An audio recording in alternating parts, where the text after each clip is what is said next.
Assalamualaikum warahmatullahi wabarakatuh. Al-Fatilah hadratina Mustafa Rasulullah sallallahu alaihi wa dzurriyyati wa sahbihi sayyidina Abi Bakar wa Umar wa sallallahu. Al-Fatihah.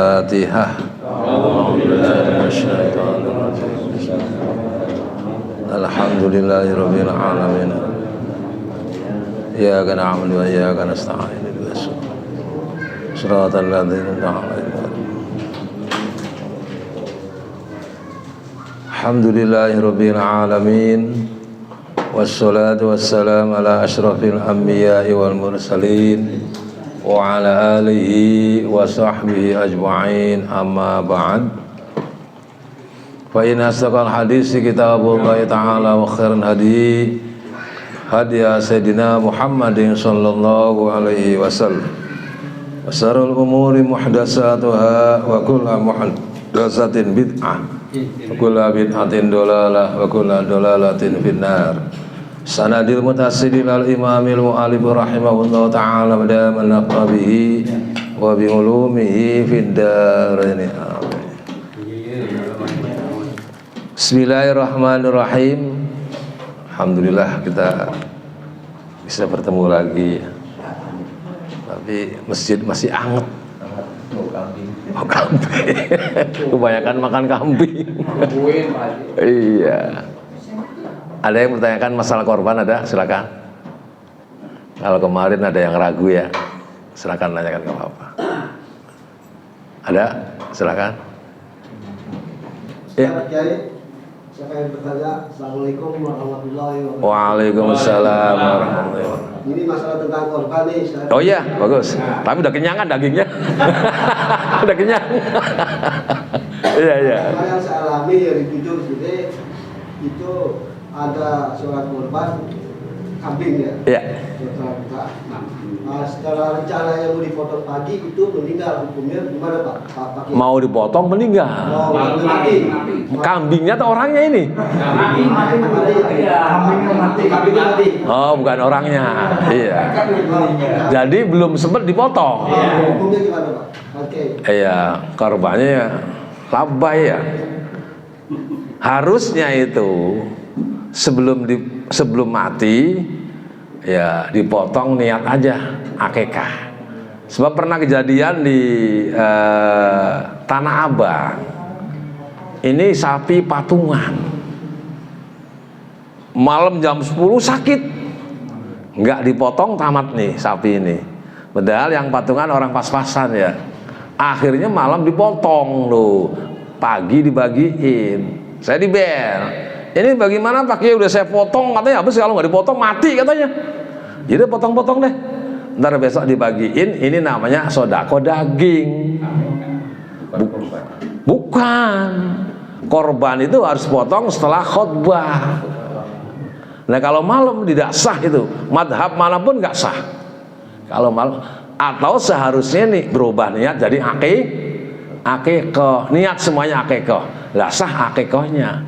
Kalau korban ini, madhab Syafi'i sendiri menetapkan bahwa korban itu dipotong setelah melakukan khutbah Idul Adha. Tidak sah kalau motong malam, tidak sah kalau motong habis sholat subuh, nggak sah. Nah ini mau dipotong mati, terus kok apalagi? Ya udahlah nggak salah korbannya, mati duluan bagaimana? Tapi bisa nanti kedepannya dia bisa berkorban lagi atau? Ya bukan bisa, harus korban lagi. Makanya seharusnya waktu mau mati ya, niat akikah tuh sayang ya, niat akikah.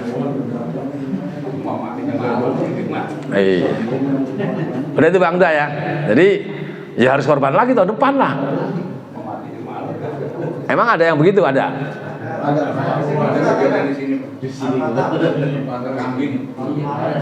Ya mungkin lagi musim penyakit itu kali ya. Tapi yang berkorbannya hukumnya gimana tuh? Iya, nasib lah yang berkorban. Nasib. Walaupun belum dipotong. Ya mudah-mudahan dapat pahala lah, kan udah beli dia. Mudah-mudahan dapat pahala. Banyak atau enggaknya kembalikanlah kepada Allah Subhanahu wa taala gitu nanti. Ini jelas sudah niat baik dan sudah menjalankan syariat, sudah beli kambing, tiba-tiba nasib. Gitu. Udah. Atau ini ya Pak Kiai, kalau istilahnya berkorban yang namanya tadi mati, saya dapat masukan apabila orang berkorban itu mati, itu hukumnya memang tidak sah, harus diulangi. Yang mencarikan usaha, tapi yang namanya itu berkorban, mengeluarkan darah plus disaksikan orang, itu baru dikatakan sah. Betul. Jadi salah satu hewan yang jadi ismun minan na'ami yudbahu yauma ayyam tasrik wa idul adha. Jadi salah satu binatang yang dipotong pada hari idul adha dan hari tas itu betul. Udah.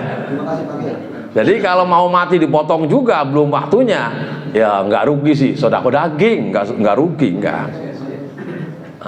Udah. Ada yang lain?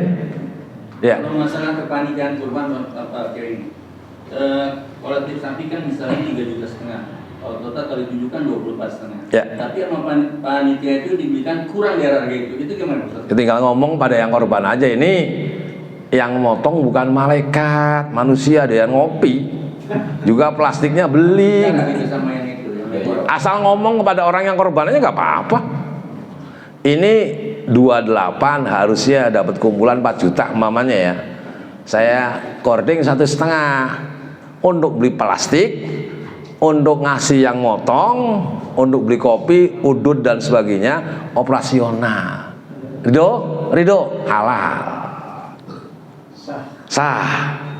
Tapi harus ngomong pada yang korban ya, harus ngomong. Ini kan semuanya perlu biaya, operasional perlu, ngudut, ngopi perlu kan, nyarapan, sarapan, plastik perlu beli. Nah semuanya pakai biaya. Udah. Ayo Ustaz. Ini kita udah korban nih. Nah, korbannya itu, ini kepalanya dijual di pembeli, kulitnya dijual. Terus ini yang saya tanya, yang jual yang korban atau siapa yang jual ini? Iya. Jadi gini, kalau yang ingin halalan thayyibah, ini pertanyaan bagus. Sebab kalau panitia itu seakan-akan wakil daripada yang korban. Orang wakil yang korban nggak boleh jual, wakil pun nggak boleh jual. Atau semaunya panitia nggak bisa. Jadi gini caranya. Kalau panitia mau jual kulit, jual kepala, jual kaki, ini diserahkan mustahik dulu. Nih bang, kulit nih, ya saya terima. Punya mustahik kan? Nih kepala saya terima. Punya mustahik kan? Kata panitianya, ya kalau bisa jangan dibawa pulang, ayo kita dijual rame-rame aja. Nah panitia ini jual punya siapa? Punya ini seluruh ulama fikih memperbolehkan. Tapi kalau panitia langsung jual, yang korban nggak boleh jual, panitia kan wakil daripada yang nggak bisa juga. Jadi diakalin, disiasatin bahwa ini kulit kasihkan si A dulu, ijab kabul, sudah diterima, berarti kan punya si Ahmad nih. Ahmad, jual ya, jalani, jual ya itu kepala kakinya, jual aja. Beli kopi, beli udun, ya sah, halalan thayyiban itu kalau begitu tuh. Kalau panitia langsung, seakan-akan panitia kan wakil daripada yang korban. Bisa disiasatin kok segi hukumnya. Tapi kolektif gimana Pak? Kan kalau satu orang, kalau satu sapi 7 orang harus bilangin mana ini kepala. Ya ini aja, selain satu orang aja. Perwakilan aja, coba yang punya pikiran aja diwakilin. Mustahiknya gitu, punya pikiran itu. Serahin ijab kabul, berarti kan punya mustahik kan. Sapi 7 kulitnya itu punya mustahik, 7 kepala itu punya mustahik. Nah itu bang, kita jual bareng-bareng yuk. Oh iya, berarti panitia seakan-akan jual punya nggak apa-apa kalau begitu, diakalin begitu aja lah. Udah. Halal itu, nggak ada ulama yang tidak memperbolehkan, semuanya memperbolehkan karena panitia ini jualnya punya mustahik. Yang repot kan sudah diserahin semuanya, mustahik bawa pulang. Ya punya saya kok, ya bener sih, bener punya dia, bener. Udah, ada lagi yang korban, silakan. Itu biasanya berapa persen dari satu ekor kambing misalnya buat mustahiknya, biasanya yang dapat jatah berapa? Ini nggak ada aturan. Apakah satu kambing 10 orang, 20 orang, 30 orang? Yang penting antara muslim yang miskin, muslim yang kaya, dan yang korban juga dapat jatah kalau memang korban itu bukan nazar. Tapi sekarang nih korbannya nazar semua, haram makan yang korban itu. Makanya di masjid ini haram jadi halal. Punya si A makan punya si B ya, punya si B makan si C. Nazarnya begini, nazar ada dua. Satu nazar hakiki. Ya kalau jabatan saya naik ya korban, bulan haji mau korban lah. Pas naik punya duit dia korban, ini nazar, haram makannya loh. Atau nomor dua, nazar secara hukum. Tuh kambing yang gede itu korban saya itu. Bang mau kemana? Oh, korban, oh beli kambing untuk korban saya lah. Nah kata-kata seperti ini dengan tak sombong, tak kabur ini menduduki nazar, haram makan juga. Sapi yang gede itu punya kelompok saya tuh. Yang yang gede tuh. Nah kata-kata seperti ini nunjuk kepada korbannya hadhi udhiyatan mangzilatan nadri, nempat-nempatin haram makannya. Maka dari itu di masjid ini yang haram jadi kenapa? Kan silang karena dimakannya kan. Ini keuntungan di masjid, yang haram jadi halal itu. Nah makanya ini semuanya kebanyakan nggak diomongin salah, diomongin salah. Disebutin mau dipotong, ini korbannya si A, ini korbannya si B, ini korban, disebutin semua ya. Iya. Itu sudah menduduki nazar. Oh iya, itu benar korban saya, nazar. Nazar haram makan. Yang punya dia haramnya, punya si Ahmad nggak apa-apa gitu loh. Makanya walaupun nazar semua dengan dicampur dagingnya ini jadi halal. Nyambung. Ada yang lain? Saya pernah lihat nih Ustaz, maaf. Ada orang korban sapi 1 ekor, dia minta paha belakang 1, minta kepala, minta hati. Bawa semuanya aja, bawa semua deh itu. Gimana? Ya itu takutnya nazar. Kalau nggak nazar sih malah sunnah 1/3 kalau kita korban kambing. Dagingnya 30 kilo, boleh ngambil 10 kilo dengan syarat korbannya kita nggak pernah diomong-omongin. Bang mau kemana? Beli sapi lah, untuk motong lah. Bang tolong potongin. Nggak pernah nyebutin ini loh korban saya, nggak pernah. Potong bang.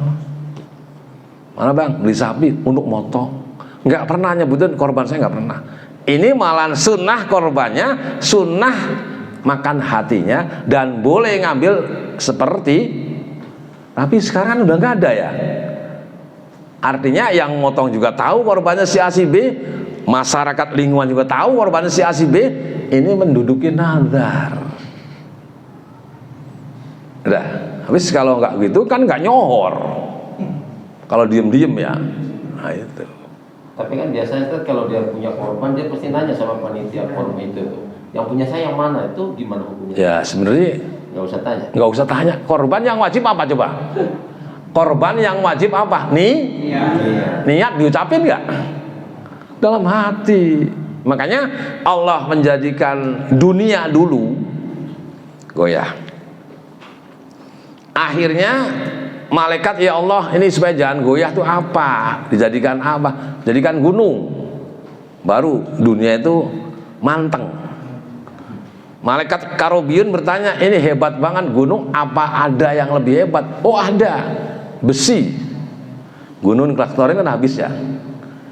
Ya Allah, kata malaikat Karobiyun, ada enggak yang lebih hebat dari besi? Ada. Apa? Api. Besi dibakar meleleh kan? Ya Ya Allah, masih ada lagi enggak api? Masih ada lagi yang hebat, air kan, apalagi air gunung dingin. Ya Allah, masih ada lagi enggak yang lebih hebat daripada air? Apa? Angin. Semuanya ini dari angin sampai gunung kalah dengan orang korban. Yang motong nggak tahu korbannya siapa, yang makan dagingnya pun nggak tahu korbannya siapa. Itu pahalanya kalah semua, dari gunung sampai angin kalah. Isi dunia itu kalah. Cuma nggak nyohor. Kalau sekarang kan jadi kan nyohor. Boleh sunnah makan, pahalanya luar biasa, hanya kelemahannya nggak nyohor, itu doang. Kalau kita nggak sebut namanya Pak Ustadz, hamba Allah aja itu gimana? Korban dengan Allah. Udah, silakan potong nih ongkosnya, udah beres udah. Kan korban yang wajib apa? Serah terima tuh nggak wajib, hanya adab doang nih. Serahin panitia, cukup.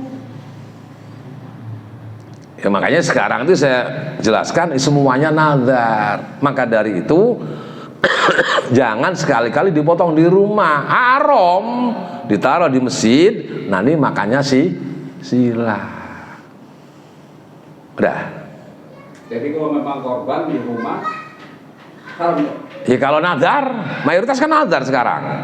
Kita panggil tukang potong, kalau silakan dibalikan gitu, tapi di rumah gitu. Boleh sih, cuma kalau haram ya haram tetap. Tapi kalau masjid yang haram jadi Halal. nah itu keuntungannya masjid itu. Misalnya panitia RT ngadain, Silakan dimanapun boleh, asal semuanya diem-diem, bisa enggak yang korban itu? Hah? Boleh, RT RW boleh, cuma yang lebih afdol di masjid. Udah. Ada yang lain silakan.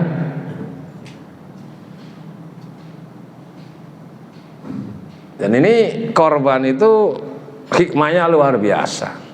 Satu diantaranya ini yang kita menjadikan repot. Kita setelah dikubur, ini kan yang ngikutin ke kuburan kan ada 3 ya. 1 ya keluarga, 2 harta, 3 amal. Yang ngikutin hanya amal doang. Nah keluarga katanya sehidup semati itu bohong. Begitu suaminya meninggal nganter paling sampai mobil bagus juga nggak ngikut kan. Hanya amal yang ikut. Setelah mayit nanti pertama kali dihidupkan oleh malaikat ruman, diinterogasi oleh malaikat ruman. Setelah malaikat ruman nanti malaikat mungkar nakir selama 7 hari 7 malam. Kita kebingungan. Jawabnya bagikan imam lagi pusing banyak pikiran, bingung. Datanglah salah satu pengacara, perempuan yang sangat cakep. Kita bingung, kamu siapa sih? Saya adalah korbanmu yang dipotong karena Allah. Mau ngapain? Mau mengingatkan kamu jawaban kepada malaikat-malaikat ini. Tuh, sampai begitu hikmah korban itu. Luar biasa kan? Makanya usahakan kalau pas Idul Adha, usahakan korban tiap tahun kalau bisa. Tuh, kedua, mau lewat Shirathul Mustaqim. Orang-orang pada nyebrang, pada jungkel, kita kebingungan juga. Datanglah kencana yang sangat baik yang dikendarain oleh korban kita. Silakan mas, naik mas, ayo kita nyebrang. Itu diantaranya korban kita untuk kendaraan nanti di akhirat. Jadi sangat besar sekali hikmah-hikmah daripada korban itu. Tapi korban kambing ya, bukan korban perasaan. Udah ada lagi nggak yang lain? Silakan. biasanya kan yang korban itu suruh menyaksikan. Sunnah menyaksikan, nggak wajib. Jadi kalau korban dipotong mengalir darah, kita ngeliatin, bagikan keluar dosanya saya seperti korban kita yang dipotong ngalirnya itu seperti itu. Sunnah menyaksikan, nggak apa-apa. Berarti dari situ kan pasti harus tahu. Nggak usah. Yang motong juga ya Allah, saya potong korbannya si fulan ini, mudah-mudahan terima oleh Allah. Cukup begitu. Yang motong nggak harus wajib tahu korban siapa, enggak. Ini kan kadang-kadang yang motong juga saya bilang, ini korbannya siapa, mau saya potong, mau saya niatin. Yang korban siapa, yang niat siapa. Foto dulu. Nah, ini salah kaprah kadang-kadang itu. Tapi alhamdulillah saya setiap masjid kontrol masalah beginian, alhamdulillah ada perubahan sih. Jadi jangan sampai yang motong itu nanya korbannya siapa, mau saya niatin. Lah masa Solihin yang sholat, Ahmad yang niat, sah nggak Solihin sholatnya? Ya nggak salah. Ini salah kaprah itu banyak kadang-kadang seperti itu. Udah, ada yang lain? Ada nih. Ah, Masalah korban juga. ah. Kalau si A mau korban untuk si B itu gimana? Maksudnya? Iya, saya beli korban kambing umpamanya untuk ibu saya atau Yang masih hidup. udah nggak ada. Nah ini kita ngorbanin dengan ngasih pahala beda ya. Kalau hadis Rasulullah SAW korban satu untuk keluarganya, untuk beliaunya, untuk umatnya, itu bukan ngorbanin bagi pahala namanya. Saya korban untuk orang tua saya, bagi pahala. Saya korban untuk bapak saya. Saya korban untuk jamaah Al-Fatah. Boleh. Semua dapat pahala korban semua, cuma bukan ngorbanin. Tapi kalau ngorbanin orang tua yang sudah nggak ada, madhab Syafi'i tidak mengesahkan kecuali waktu hidup pernah wasiat atau pernah pesan. Jadi kalau terpaksa kita ngorbanin orang tua yang sudah nggak ada, taklid madhab Imam Ahmad bin Hambal ya. Kalau madhab Syafi'i nggak sah masalahnya. Kalau ngorbanin orang yang sudah nggak ada, nggak pernah wasiat, nggak pernah pesen, madhab Imam Syafi'i nggak sah. Harus taklid madhab Imam Ahmad bin Hambal, sah. Tapi mumpung masih hidup dikorbankan. Iya. Jangan mungkin mati berapa? Iya, kapan lagi birrul walidain ya? Bukan dalilnya menghajikan orang tua juga. Beda, haji umroh beda. Jadi namanya kias aulawiyah nggak seperti itu. Kalau orang tua sudah meninggal dan pernah hidup kaya, wajib dibadalin haji. Orang tua kita hidupnya nggak pernah kaya, sudah meninggal, dan kita hidupnya mapan, bisa untuk badalin, sunnah dihajiin. Dah, jadi kiasnya bukan itu, bukan. Nah kita umroh. Ada yang baru datang dari haji nggak ini? Ada? Nggak ada. Umroh. Hah? Nggak ada. Kita umroh kan sebelum haji kan beberapa kali ya. Umroh yang pertama untuk orang tua, umroh yang kedua saudara, boleh. Tapi bukan berarti saudara yang kasih pahala umroh sudah umroh, belum dapat pahala umroh, boleh seperti itu. Saya dulu tahun 12 sampai 7 kali untuk bapak saya sudah meninggal, untuk ibu saya yang meninggal, abang saya meninggal, untuk guru saya sudah meninggal. Saya niat dihadiahkan pahala umroh. Bukan berarti umrohnya bukan, pahala umroh. Udah. Ada yang lain? Ya Rabbana lakal hamdu kama yanbaghi jalalika wa asta'alik. Allahumma salli ala sayyidina Muhammad wa ala ali sayyidina Muhammad sayyidil awwalin wal akhirin. Allahumma aftah lana butuhan arifin fahimna fid din wa alimna tahwin wa dina ila sawa'i sabil. Allahumma arzuqna fahman nabiyyin wal malaikatil muqarrabin wa abdul mursalin ya aziz wa ghafaru bi rahmatika ya arhamar rahimin. Rabbana atina fid dunya hasanah wa fil akhirati hasanah wa qina adzabannar. Da'wahum ya subhanallah wa tahiyyatuhum ya salam wa akhiru da'wahum alhamdulillahil alamin. Hadirin sekalian, kalau ingin bab-bab yang lain, buka aja channel Abuya Arwani Rahmana, di bab apapun ada di situ. Channelnya Abuya Arwani, cukup gitu aja. Abuya Arwani gitu.